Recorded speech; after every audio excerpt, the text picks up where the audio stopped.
Hello, everyone. Welcome to this session on Canada conducted by Prep Academy. This session is primarily to discuss why Canada should be the destination of choice for overseas education. Now, whenever we think of Canada, we imagine this beautiful country with lovely landscapes and everything. This is all true. But from a student's point of view, why is Canada the destination of choice? First and the foremost thing, Canada is extremely affordable country. They have a very strong education policy by their government. It is a multicultural country and it is a very accepting country of international students. They are very friendly in nature. Another and most important aspect is that it is a very safe country, especially for girls if they are traveling all by themselves to this country and they want to, they don't have a family already residing in Canada. And why? Because we've never heard any kind of racial, discrimination or violence against international students such cases coming out of Canada compared to other destinations. Yeah. Now, another important aspect in terms of a student point of view is the degree offered by Canada. The various credentials offered by the various education institutes in Canada are globally recognized. These are the USPs why we should be choosing Canada as a destination. So today I'll be taking you through this presentation and I'll just briefly touch upon various aspects of the education system in Canada. So like I mentioned, whenever you are out of school or you're out of your undergrad college and you have decided to, study out of the country, what are the first aspect that you look at? You look at the institute, you look at the university, the ranking of the university, whether the degrees provided by the university are globally accredited or not. So that is one tick in favor of Canada. Another most important aspect that we always have to look at is the affordability, the tuition fees and cost of living.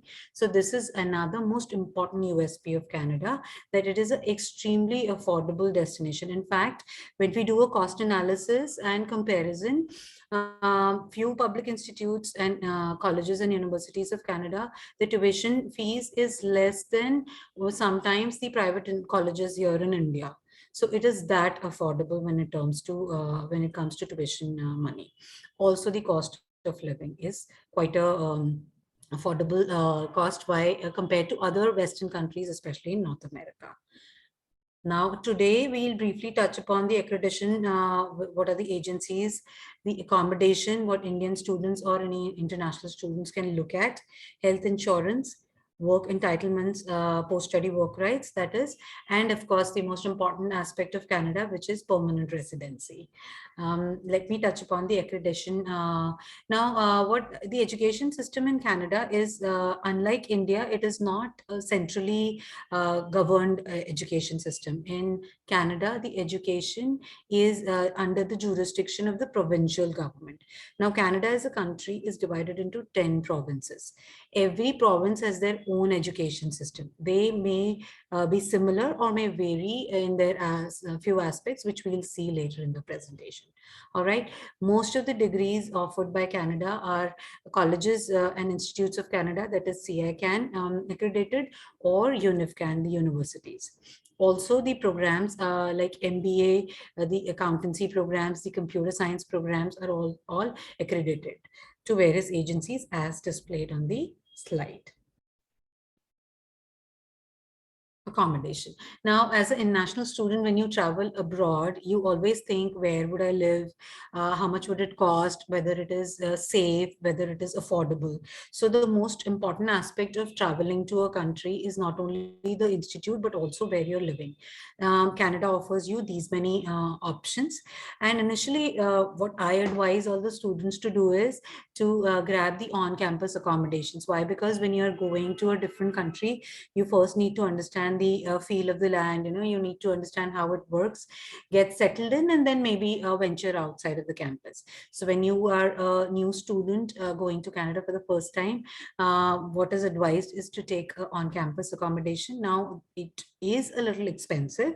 It is around 8,000 to 10,000 Canadian dollars per year, which comes around to be, depending on what the Canadian dollar is, it's around about 6 to 6.5 lakhs a year.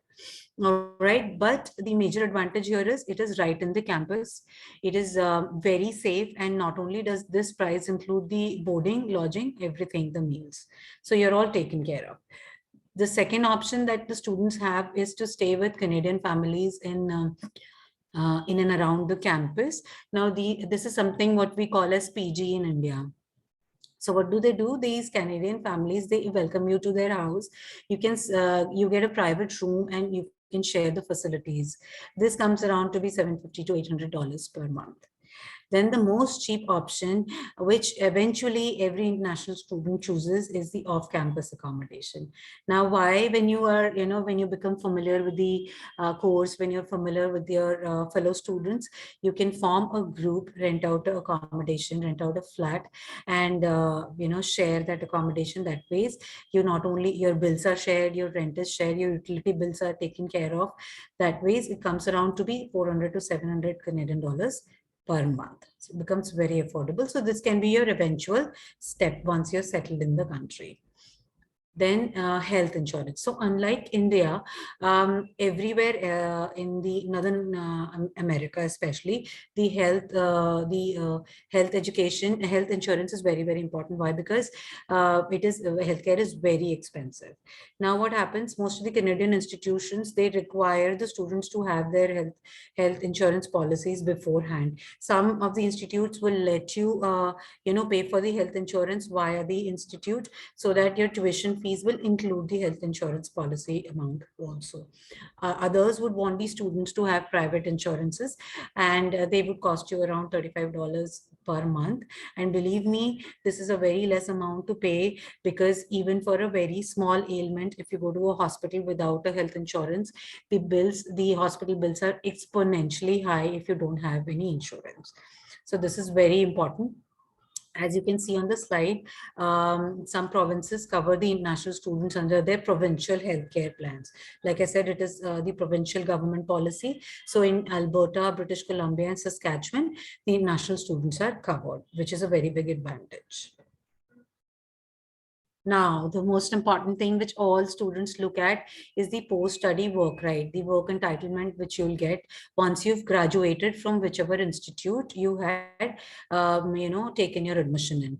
Now, what happens generally when you get a study permit to Canada? Now, the study permit allows you to work for 20 hours a week on campus or off campus during your, semester. And during your semester break, you can work for 40 hours a week. Now, to qualify for this, all you need to have is you should be enrolled in a full-time program in Canada. It cannot be a part-time program. Second, you should have a valid study permit, and you should be enrolled in a public/private post-secondary institute. Private post-secondary institute may let you work during your course study, but post-study work right would vary. All right. Now, ahead of this presentation, you will also understand what are the durations that the program should be, which decides the duration of your post-study work right. Now, off-campus work opportunities, like I said, you have to be a full-time student with a valid study permit. You can work for 20 hours a week during your semester, while your semester is on. Now, this work can be anything to do with your program that you're taking. For example, if you're in an HR program, you can take up a part-time office job in a corporate organization where you can work in the HR vertical, thereby getting a feel of the work culture. You can also do a lot of networking, get to know the employers, and later, of course, you can apply to the same place where you did your part-time work at. Now, few programs in Canada come up with something called co-op. Now, this co-op is what happens in programs offered by Canadian colleges and universities. The co-op means that there is some portion of your academic credits which would involve a practical work experience. Now, this work experience is part of your credit system, in the sense the employer is going to rate you and give you credits which will be part of your final credits that you'll be gaining from your program. Okay, now this can be one semester or one whole year, depending on the program of your choice. Now, co-op are mostly paid. They are paid by the employers that you go to, where the institute has a tie-up with. However, the co-op, you need to earn the co-op in most of the colleges, in the sense you need to maintain a certain CGPA while doing that program for you to be eligible for co-op. Now, co-op is a little different from internship. Why? Because co-op are mostly paid. Internships may or may not be paid. They are shorter in duration. They could be like for 2 weeks or a month. They can be full-time. And like I said, you either get paid or unpaid internships, depending on the employer of your college that has tie-up. Now, the employers where you can find jobs, there are many. Canada has IBM, Petro-Canada, Royal Bank of Canada, Business Development Bank of Canada. All these huge corporations employ students for part-time jobs. And there are smaller organizations also locally in your local community where you can apply. Also, there are few students from India who want to come back to India and then work here. So there are a few Canadian companies like listed in this slide, which will, very happily take on graduates who have who have done full-time programs from Canada. Also, if one wants to apply in Indian companies which are there in Canada, this is the list. Some big names like Satyam, Wipro, TCS, Infosys, all these companies, Crompton Greaves, Cognizant, they have their offices in various provinces in Canada, where you can always try for part-time and then in also full-time jobs. Now, permanent residency. This is the biggest USP of Canada. Why? Because Canada is a very, very PR friendly country. The major reason why it is so is because it is the population in Canada is very, very less, especially younger generation. So they are very welcoming of young generation. They want people to come and populate their country, and they want a young generation to graduate from their institutes and to contribute to their economy. So if you take up a program which is for 1 year duration, then you get a post-study work right of 1 year. Anything above that, 2 years plus, any program which is 2 years or 2 years plus, you get a work permit of up to 3 years. All right. Now, what happens is when you're in this work permit and you have done 1 year of full-time work experience in Canada, you become eligible for PR when you have a 2 years program. So like the criteria I've mentioned in the slide, 2 years of academic full-time program plus 1 year of full-time work experience in Canada, you become eligible to apply for PR in that particular province where you have studied and are you working. If your program is only for 1 year, which is generally for PG diplomas, you need to have a 2 years of full-time work experience in Canada to become eligible for PR. Now, the processing time for PR application varies from province to province. However, it is quite fast compared to other destinations. So this is like a brief on whatever that we spoke so far. Like I told you, UN has consistently ranked Canada as one of the best places in the world to live in terms of standard of living, in terms of education, life expectancy, and general quality of life. Another thing that we mentioned was Canada is a very peaceful, politically stable, and a very safe country to live in. All right. The education policy of the country is very, very strong. In fact, they are very welcoming of international students because these students eventually contribute a lot to their economy. Their employment rate is very high. It is a very big country with there are provinces like Alberta, Saskatchewan, and Manitoba where there are more jobs than graduates. So you end up getting a job very fast compared to more populated and commercial provinces like Ontario and British Columbia. Now, there is a high possibility of obtaining permanent residency, like I said. Why? Because Canadian government has a very, very PR-friendly policies. Now, let me brief you a little bit about the education system in Canada, which varies a lot from our country. How does it vary? We'll just see. Now, education system in Canada, like I mentioned, is under a complete jurisdiction of the provinces and the territories. There are 10 provinces and 3 territories in Canada. Now, there are quite significant differences between the provincial education system. For example, in Ontario and New Brunswick, the compulsory age of is 18 till you have to have 18 years of education to go for post-secondary education, whereas in rest of the provinces, it is at the age of 16. Now, post-secondary education, post-secondary in the sense after 12th. The education is offered by four different types of institutes. There are universities, then there are university colleges, then there are community colleges and career colleges. Now, I'll explain to you a difference between all these institutes. First is career colleges. Career colleges are basically privately owned colleges, and however, they are for the education quality are regulated by the provincial government, but they are not owned and operated by the provincial government. They are a privately owned college which offers certificates and diplomas. Community colleges are publicly owned in the sense owned by the provincial government, funded by the provincial government.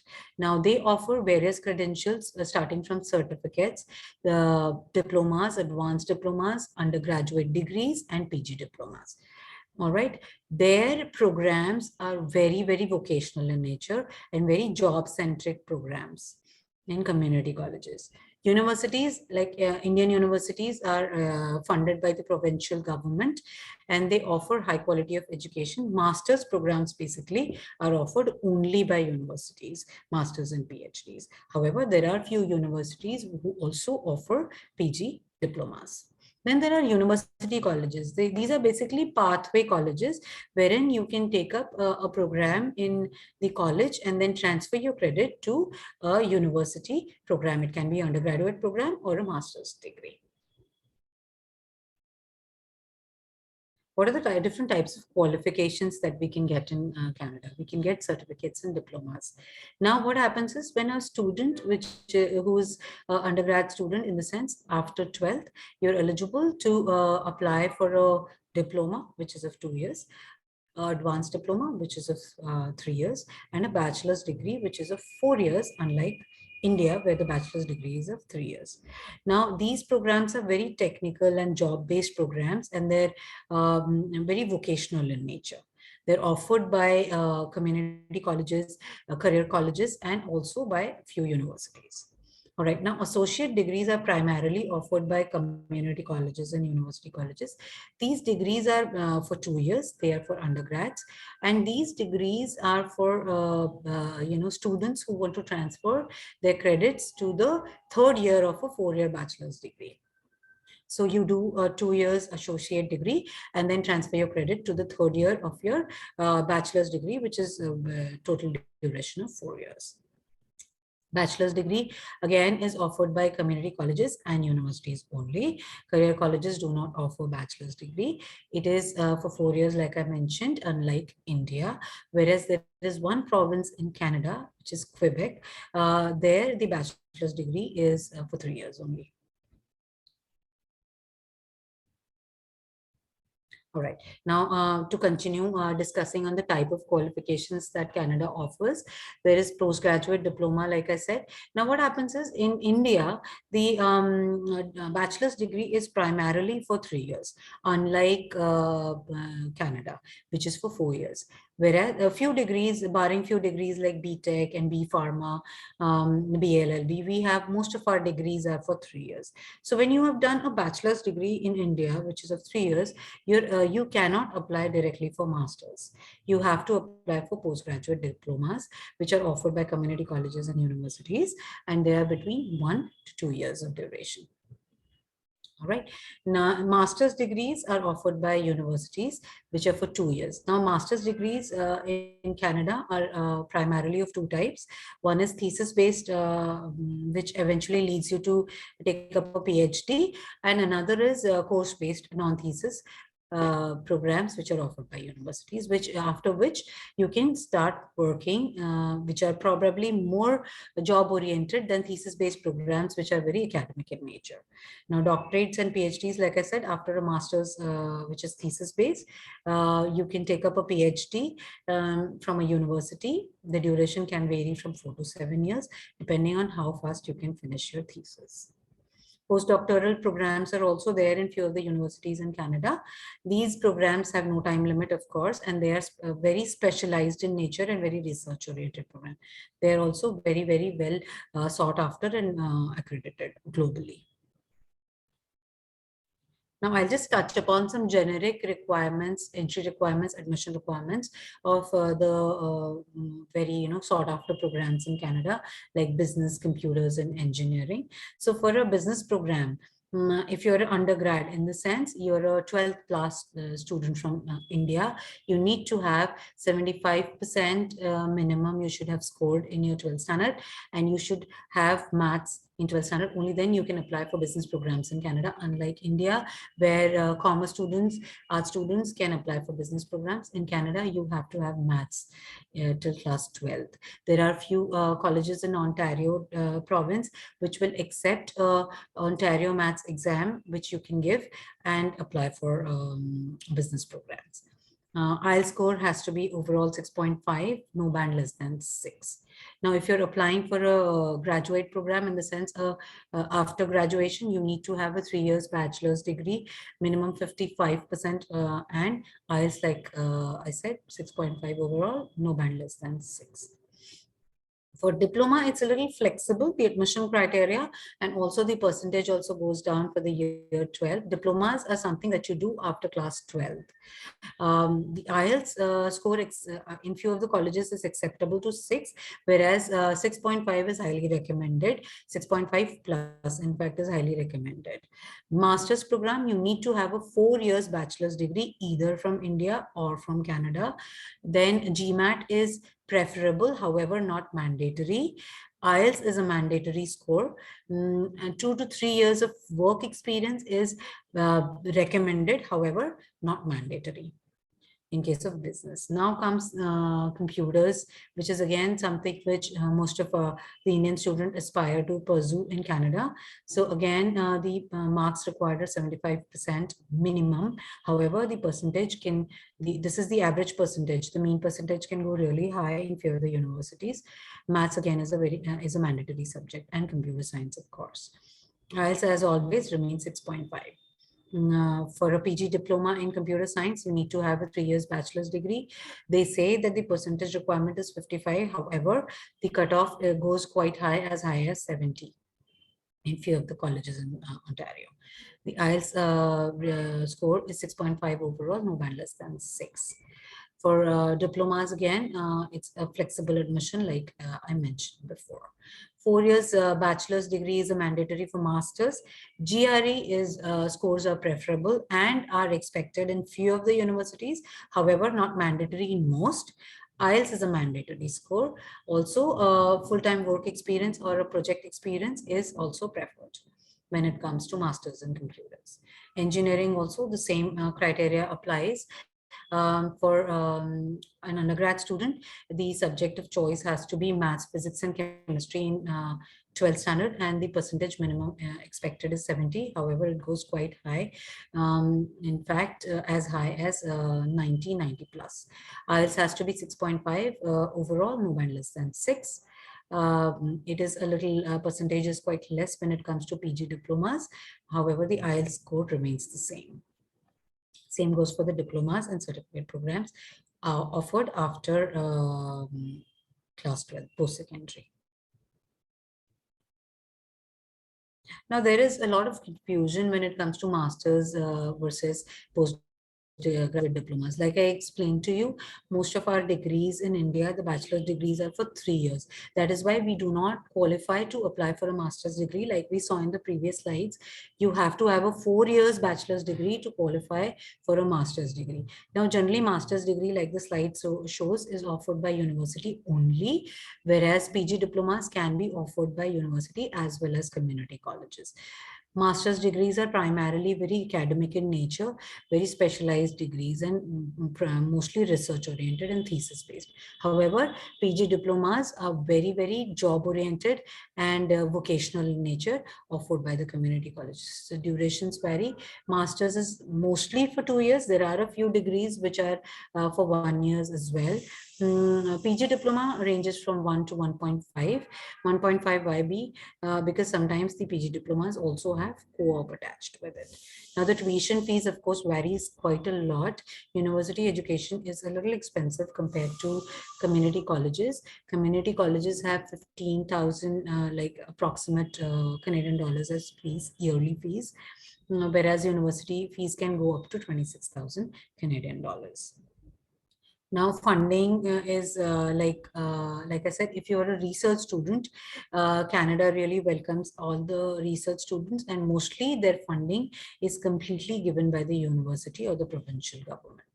However, there is no such options when you apply for a PG diploma in Canada. Post-study work right, if your duration of master's is of 2 years, the post-study work right is up to 3 years. However, in a PG diploma, if the like I said, there's mostly 1 year, then your post-study work right would only be for 1 year and not for 3 years. Admission requirements we've already discussed. University is very choosy when it comes to their students, and you need to have very high percentage and high IELTS score to get a favorable decision when it comes to universities, because the seats available for international students are very less. However, for PG diplomas, it is very easy to get into. Now, there are various scholarships offered by various universities. I have listed a few here, like in Lakehead University, they have lot of scholarships, bursaries and awards that they offer. Their amount can extend up to 30,000 Canadian dollars in undergrads. However, it is not a recurring scholarship. For example, I can give a State University of Ottawa can give offers a scholarship of 10,000 Canadian dollars to meritorious students after class 12. If your percentage is anything above 90, 92 plus, they give you scholarship, but that is only for the first year. Now, if you want to avail the scholarship for the remaining 3 years of your college life, then you need to maintain a certain CGPA, which is stipulated by the university. Only then it becomes a recurring scholarship, which is a huge amount. $10,000, mostly covers your entire fees at times. Ryerson University gives 5,000 Canadian dollars for undergrad students. University of Windsor has various entrance awards, primarily based on your percentages. Also, they have assistance schemes for financially needy students. Then University of Alberta, like mentioned, can give you a scholarship of up to 29,000 Canadian dollars for undergrad students. Most of the scholarship, like you can see, are primarily for undergrad students. When it comes to PG diplomas, the scholarships are not many. Why? Because they are very affordable. PG diploma, we will see a cost analysis. The tuition fees comes out to be very less, so there are not many scholarships for PG diplomas. However, for masters and research-based programs, we may find few scholarships offered by various universities, like Brock University. King's University gives a lot of scholarship. They have generous, unlimited guaranteed scholarships for undergrad students. Acadia University, Queen's University, Waterloo is a very sought after university. It is a very expensive university. Like it is mentioned, 10,000 Canadian dollars is a entrance level scholarship. However, it can become a recurring scholarship as well. Wilfrid Laurier, Trent, and University of New Brunswick also offered scholarship to the undergrad students. Now, like we touched upon a few programs, mostly the programs that students, international students, especially from India, they apply for business and management, physical and life sciences programs. There are engineering programs, mathematical and computer science programs. Also for PCM students, there are a lot of physics programs, which are medical physics, chemical physics, as physics and astronomy. So a lot of options for students who want to apply for BSc physics, maths, or computer science. Hospitality management and tourism is again a very sought after program, primarily in British Columbia. Accounting and finance, media and communication is again a sought after program. Why? Because the entry criteria, you need not have maths for media and communication. Also for hospitality management and tourism also, you need not have maths in class 12. network security, and any program related to information technology, you need to have PCM. And they're again very job oriented and vocational in nature. Nursing, especially after the pandemic, has become a very sought after program and a very lucrative program offered by various universities in Canada. Not only do we have BSc nursing, but we have various programs, short diplomas, which will help you work in a hospital. Again, a very vocational stream. Now, intakes. Canada has primarily two main intakes. Their primary intake is a fall intake, which is September, August, September intake. Most of the colleges, in fact, all the universities and colleges have this intake open. Nowadays, January has also become a primary intake. However, it is smaller compared to the fall intake. Then summer intake, only few courses open in May and June intake, and very limited programs are open for international students. Now, generally, we say that the admission process, starts in the 5 to 6 months in advance. Time required to shortlist universities. Why? What happens is when you apply to a university or a college, there is a turnaround time in which they reply to your application, whether you are whether they're offering offer letter or they're sending a rejection. Either ways, we have to wait for almost 4 to 6 weeks in most of the universities and colleges. So we need to keep all this in mind when we put our applications. After getting an offer letter, then there is a process wherein for visa also, primarily you need to apply for a visa 3 to 4 months in advance, 3 to 4 months of your travel date. All right. The application package includes your transcripts, your mark sheets. For example, if you're an undergrad student, your 12th and 10th standard mark sheets, in case you're applying, in case you're a postgraduate student, you need to have a SOP for a master's program in university. You need to have essays. However, for undergrad programs, you do not need a SOP or an essay. A letter of recommendation is required in undergrad programs for only for degrees, that is bachelor's degrees and master's degrees. Statement of purpose and letter of recommendations are required, and of course resume in case you have any work profile. Next slide would just give you a few comparisons on the undergrad and grad fee structure in various provinces of Canada. As you can see, Ontario, which is the most sought after province in Canada, the undergrad programs can vary from 13,000 to 25,000 Canadian dollars, depending on the program that you choose. The diploma can go even less than 13,000. This is approximate figure. However, graduate programs are 16,000 plus in Ontario. British Columbia is again another sought after province in Canada where most of the education institutes are there. Also, it is a very commercial province, especially when it comes to hospitality and tourism programs. The fee structure is varying. It varies from 15,000 Canadian dollars to 25,000 for undergrads and 17,000 plus for a postgrad program. So this is it from my side. In any case, if you have any questions on the information provided so far by me, you can always write to us on the email IDs provided. Also, if you want to book a one-on-one counseling sessions with us, you need to fill up the form. The link is as follows. Thank you so much for joining in, and all the very best for your overseas education aspirations. Thank you so much. Bye.